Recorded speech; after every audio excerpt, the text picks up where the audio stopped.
ओम शांति। आज 23 जनवरी 2023 के साकार मधुर महावाक्य हैं।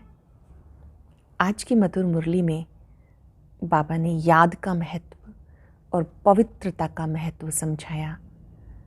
पवित्र बनो, पवित्र बनकर पवित्र दुनिया के मालिक बनो। ऐसा नहीं कि पवित्र बनने के लिए कोई घर बार छोड़ देना है या कारोबार छोड़ देना है, दोनों तरफ निभाना है, लौकिक में भी अलौकिक में भी। ये सत्संग बाकी सत्संगों से अलग है। दूसरे सत्संग वाले जब जाते हैं तो वो सोचते हैं चलो घर से दूर हो गए, थोड़ी शांति है, यहाँ कोई अशांति नहीं। लेकिन आपका सत्संग सबसे निराला है, क्योंकि यहाँ पर घर बार नहीं छोड़ना, कारोबार नहीं छोड़ना, लेकिन घर गृहस्थ में रहते रूहानी सेवा करनी है और एम ऑब्जेक्ट सामने रखना है। यहाँ आपका उद्देश्य है कि हमें नर से नारायण, नारी से लक्ष्मी बनना है। याद से ही आप पवित्र आत्मा बनते हैं। याद में बैठेंगे तो ताकत आती जाएगी। यहाँ बैठते हैं तो योग अच्छा लगता है, कईयों का बुद्धि योग बाहर भटकता है। बाबा कहते जो बच्चे मुझे याद करते हैं, याद से आत्मा पावन बन जाती है, दैवी गुण आ जाते हैं।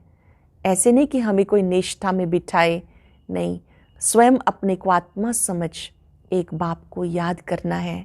यह अभ्यास बहुत बढ़ाना है ताकि विकारों पर विजयी बन जाएं। बहुत मीठी शिक्षाएं आज बाबा ने मुरली में दी, एकाग्र होकर सुनेंगे। बाबा कहते मीठे बच्चे, पवित्रता के बिना भारत स्वर्ग नहीं बन सकता। तुम्हें श्रीमत है, घर गृहस्थ में रहते पवित्र बनो, दोनों तरफ तोड़ निभाओ, दोनों तरफ पूरा निभाओ, लौकिक भी अलौकिक भी। क्वेश्चन है, दूसरे सत्संगों व आश्रमों से यहाँ की कौन सी रस्म बिल्कुल न्यारी है? यहाँ की कौन सी रस्म बिल्कुल न्यारी है? उन आश्रमों में मनुष्य जाकर रहते हैं, समझते संग अच्छा है, घर आदि का हंगामा नहीं है, एम ऑब्जेक्ट कुछ नहीं है, परंतु यहाँ तो तुम मरजीवा बनते हो। तुम्हें घर बार नहीं छुड़ाया जाता, घर में रह तुम्हें ज्ञान अमृत पीना है, रूहानी सेवा करनी है।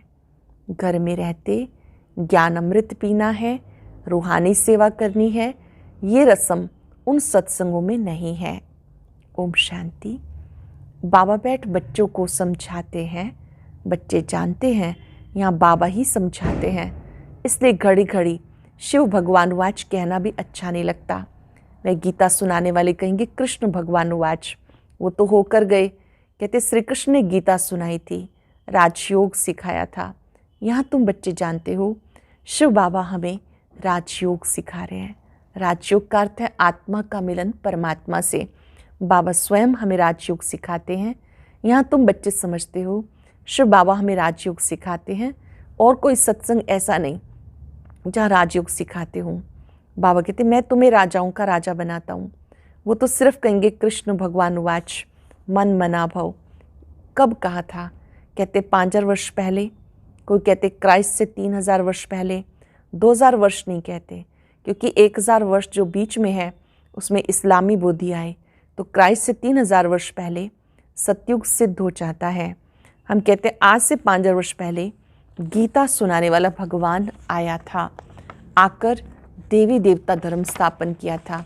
अब 5000 वर्ष के बाद फिर से उनको आना पड़े, यह 5000 वर्ष का चक्र। बच्चे जानते ये बाप इस द्वारा समझा रहे हैं। दुनिया में अनेक प्रकार के सत्संग हैं जहाँ मनुष्य जाते हैं। कोई आश्रमों में जाकर रहते हैं तो उनको ऐसे नहीं कहेंगे कि माता पिता के पास जाए जन्म लिया व उनसे कोई वर्षा मिलता है, नहीं, सिर्फ वो संग अच्छा समझते हैं। वहाँ घर आदि का कोई भी हंगामा नहीं होता, बाकी एम ऑब्जेक्ट कुछ भी नहीं। यहाँ तुम कहते हो माता पिता के पास आए हैं, ये तुम्हारा मरजीवा जन्म है। यहाँ आप कहते हो माता पिता के पास आए हैं, ये हमारा मरजीवा जन्म है।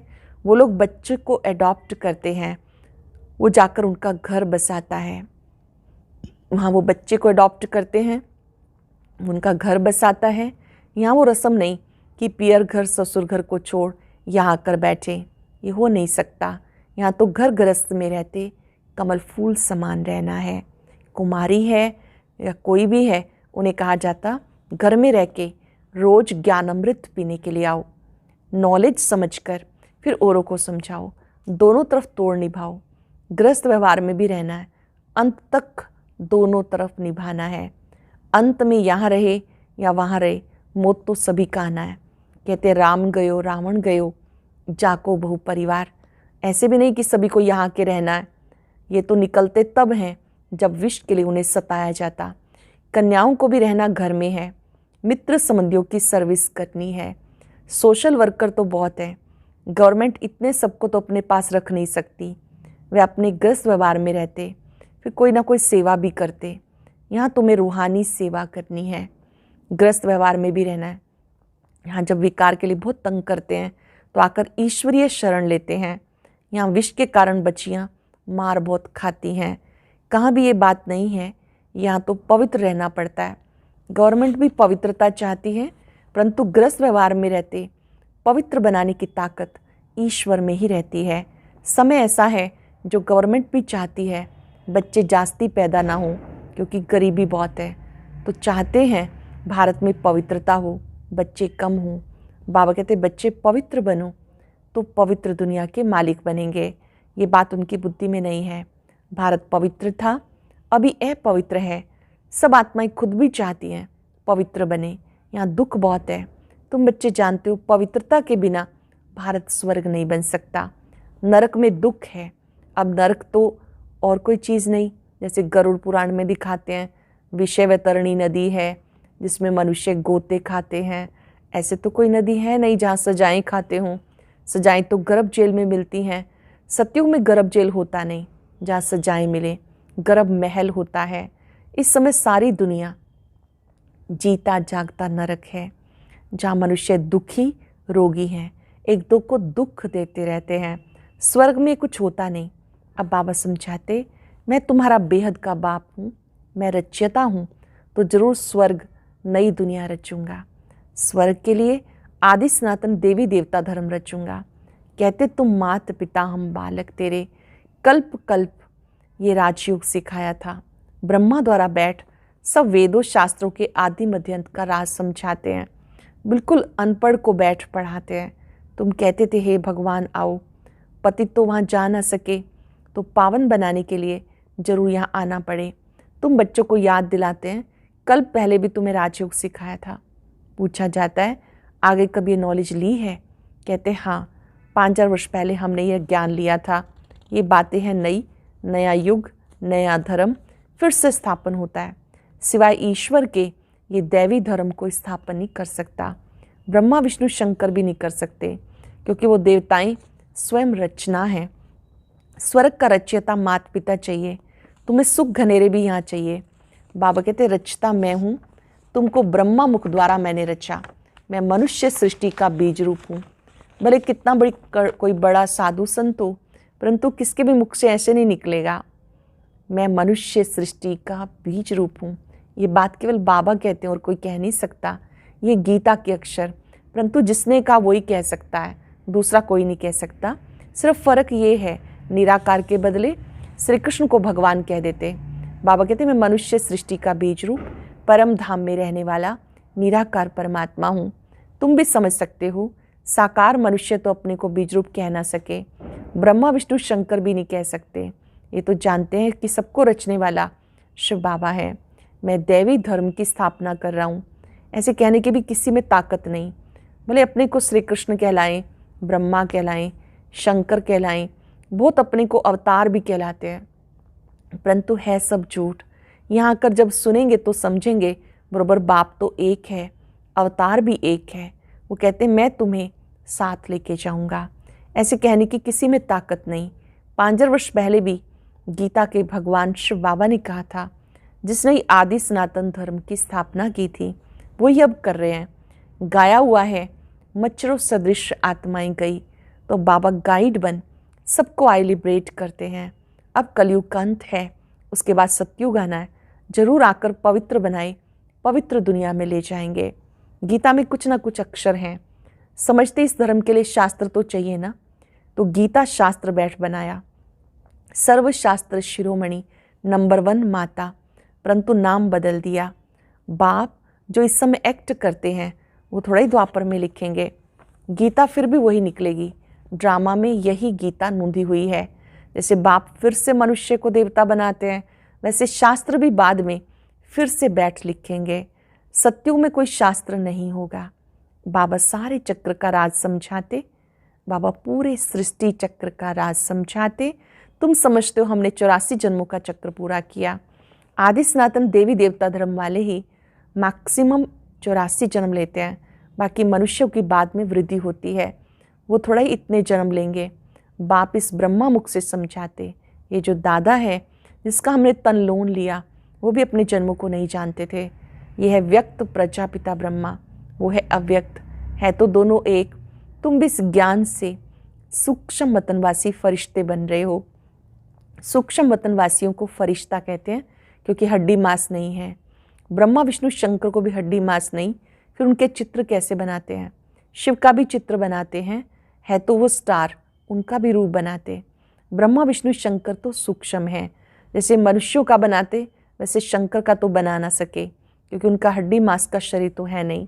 हम समझाने के लिए ऐसे स्थूल बनाते हैं, परंतु तुम भी देखते हो कि वो सूक्ष्म है। अच्छा, रात्रि क्लास है। मनुष्य 2 चीज़ों को जरूर चाहते हैं। ये 13 जुलाई 1968 की है। मनुष्य 2 चीज़ें जरूर चाहते हैं, एक शांति, दूसरा सुख। विश्व में शांति व अपने लिए भी शांति। विश्व पर सुख व अपने लिए सुख की चाह रहती है। मनुष्यों को पूछना होता है कि अभी अशांति है तो जरूर कभी शांति हुई होगी, परंतु वो कैसे होती है, अशांति क्यों हुई, किसी को पता नहीं, क्योंकि सब घोर अंधियारे में है। इस समय सब घोर अंधियारे में है। तुम शांति और सुख के लिए सबको बहुत अच्छा रास्ता बताते हो। सबको सुख शांति चाहिए, उसका रास्ता सबको बताते हो। सुनकर उन्हें खुशी होती है, लेकिन जब सुनते हैं तो पावन भी बनना है तो ठंडे पड़ जाते हैं। जब किसी को ये बात कही जाती है कि पवित्र बनो तो ठंडे पड़ जाते हैं। ये विकार है सबका दुश्मन, फिर सबका प्यारा है। इसको छोड़ने में हृदय विदीर्ण होता है। विकार दुश्मन भी हैं, लेकिन सब प्यार भी इनसे करते हैं, छोड़ने में हृदय विदीर्ण होता है। नाम भी है विष, फिर भी छोड़ते नहीं। तुम कितना माथा मारते हो, फिर भी हार खा लेते। सारी पवित्रता की बात है, इसमें बहुत फेल होते हैं। कोई कन्या को देखा, आकर्षण होती, क्रोध व लोभ व मोह की आकर्षण नहीं होती। काम महाशत्रु है, इस पर जीत पाना महावीर का काम है। देह अभिमान के बाद पहले काम ही आता है, इस पर जीत पानी है। जो पवित्र हैं उनके आगे अपवित्र कामी मनुष्य नमन करते हैं। कहते हम विकारी, आप निर्विकारी। ऐसे नहीं कहते हम कामी क्रोधी। सारी बात विकार की है। शादी करते हैं विकार के लिए, ये फुरना रहता है माँ बाप को। बड़े हों तो पैसा भी देंगे, विकार में भी जाएंगे। विकार में ना जाए तो झगड़ा मच जाए। तुम बच्चों को समझाना होता है कि ये देवी देवताएं ये संपूर्ण निर्विकारी थे। तुम्हारे पास एम ऑब्जेक्ट सामने है, नर से नारायण, राजाओं का भी राजा बनना है, चित्र सामने है। इसको सत्संग नहीं कहा जाता, ये पाठशाला है। सच्चा सत्संग सच्चे बाप के साथ तब हो जब सम्मुख राजयोग सिखाएं। सत्य का संग चाहिए, वही गीता का ज्ञान देते हैं अर्थात राजयोग सिखाते हैं। बाप कोई गीता सुनाते नहीं, मनुष्य समझते हैं बाप कोई गीता सुनाते नहीं, मनुष्य समझते हैं नाम है गीता पाठशाला तो जाके गीता सुने। बाबा तो मौखिक रूप से हमें समझाते हैं, ऐसे कोई शास्त्र पढ़ के नहीं सुनाते हैं। इतनी कशिश होती है। ये सच्ची गीता पाठशाला है जहाँ 1 सेकंड में हेल्थ वेल्थ हैप्पीनेस मिलती है। तो पूछे सच्ची गीता पाठशाला क्यों लिखते हो? सिर्फ गीता पाठशाला लिखना कॉमन हो जाता है। सच्ची अक्षर पढ़ने से खींच होती है, शायद झूठी भी है, तो सच्ची अक्षर जरूर लिखना पड़े। सच्ची गीता पाठशाला लिखेंगे तो मनुष्य को समझ में आएगा कि ये सत्य गीता ज्ञान की पाठशाला है।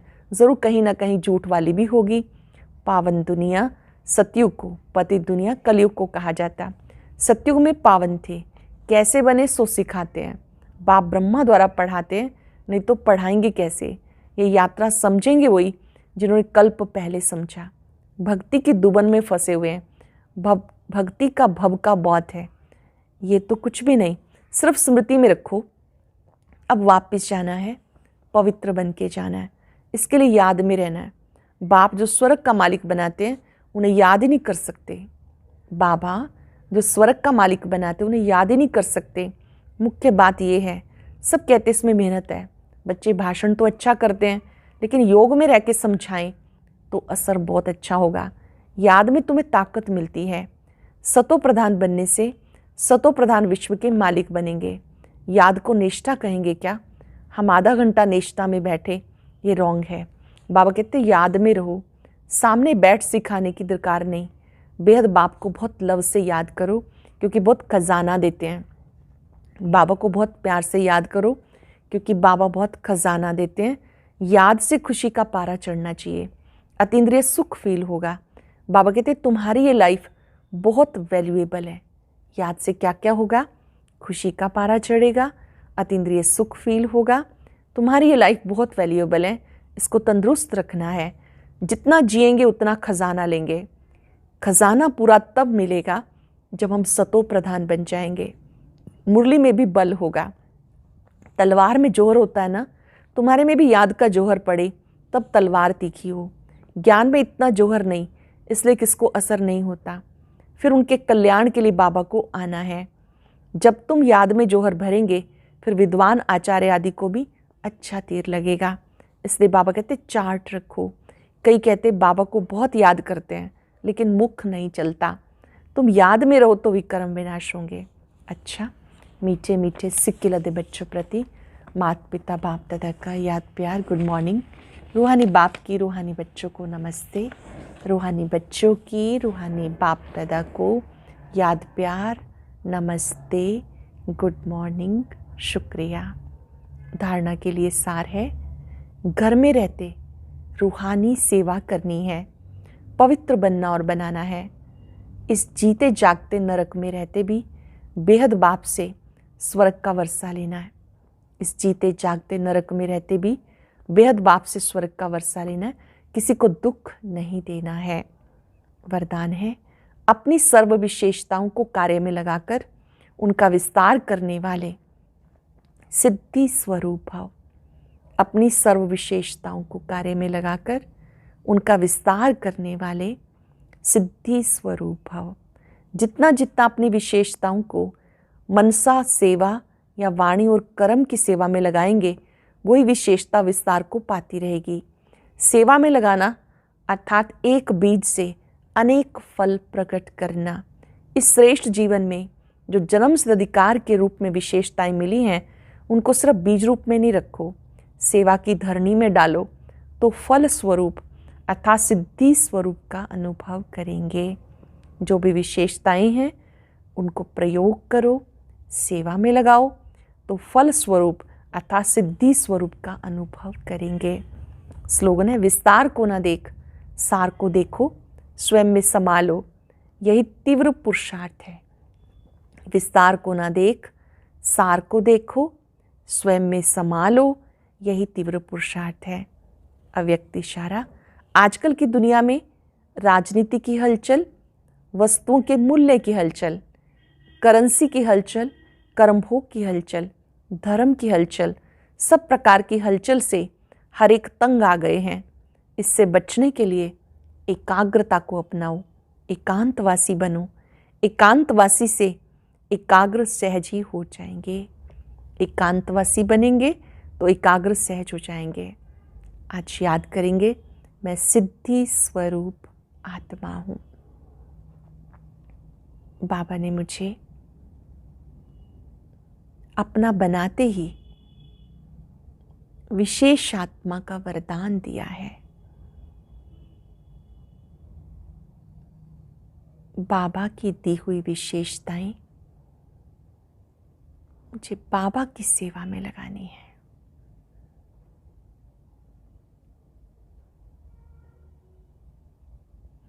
विशेषताएं परमात्म देन है, सेवा में लगाते ही कई गुना हो जाती हैं। जो भी विशेषता बाबा ने दी है, दिल से बाबा को शुक्रिया करें। आपकी देन, आपकी ही अमानत है। आप जब चाहें, जहाँ चाहें मुझे सेवा में प्रयोग करें। बाबा की शक्तियों को अपने में आता देखें। मैं सिद्धि स्वरूप आत्मा हूं। शुक्रिया बाबा, शुक्रिया। ओम शांति। आज बाबा का एक नया गीत रिलीज हुआ है, सभी भाई बहनें इसे जरूर सुने। अभी गीत को सुनने के लिए ऊपर दिए गए बॉक्स पर क्लिक करें।